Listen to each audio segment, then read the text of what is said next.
زیر بارون بودیم پهلوی هم، ما گفتی بس دل بکن بزا منو تنام، گرفته حتی بی تو بغض تو صدام. حس کن دختر نفرتو از چشم، کاشکی پیشم بودی الان دستا تو دستام. نگاه به چشمات میگفتم دوست دارم من تو رو خیلی زیاد، دلم بیتاب روز و شبا بیمار، قلبم بی تو حتی ثانیه ها جلوم واساد. کاشکی میدونستم پیشم نمیمونی، زیاد میاد یه روزی که میذاری تنام. نشستم تو اتاق تو فکر و پر استراب، روزا سپری میشه خاطرات تی باز میاد به یاد. شب و روزم کارم شده خوندم برات، پس بیا برگرد پیشم الان، منم مثل همیشه میشم فدا. زیر بارون خیلی یارو من و تو، خیس و داغون جای پامون شد یهو.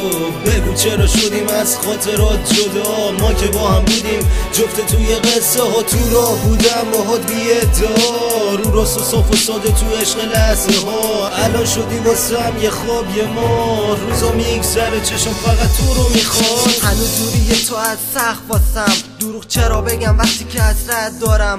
از اون زمانی که شد دستام واسه وقتی میریختن اشکام واسه، نمگاه حسم نمی کردی از غرورت بود، حالا غرورتو نگاه نشستی تو غروب. دیگه بس دروغ اینو همه میدونن که منو چشم بس فروغ میدونم.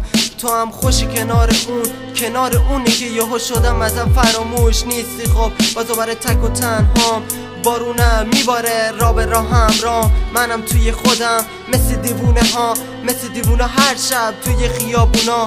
ما که داشتیم همه چیزو کنار هم، الان تک و تنها و جدا از هم. روزا میگذره بی تو شلوغ دور و بر من. زیر بارون خیلی یارو من و تو، خیس و داغون جای پامون شد یهو.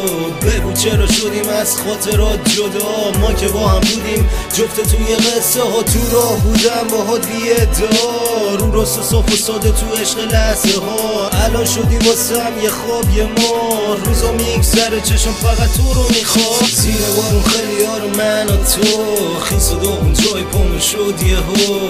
بگو چرا شدیم از خاطرات جدا، ما که با هم بودیم جفت توی قصه ها. تو راه بودم باهات بی‌ادعا، رو راست و صاف و ساده تو عشق لحظه ها. الان شدی واسم یه خواب یه ماه، روزا میگذره چشم فقط تو رو میخواد. زیر بارون خیلی یارو من و تو.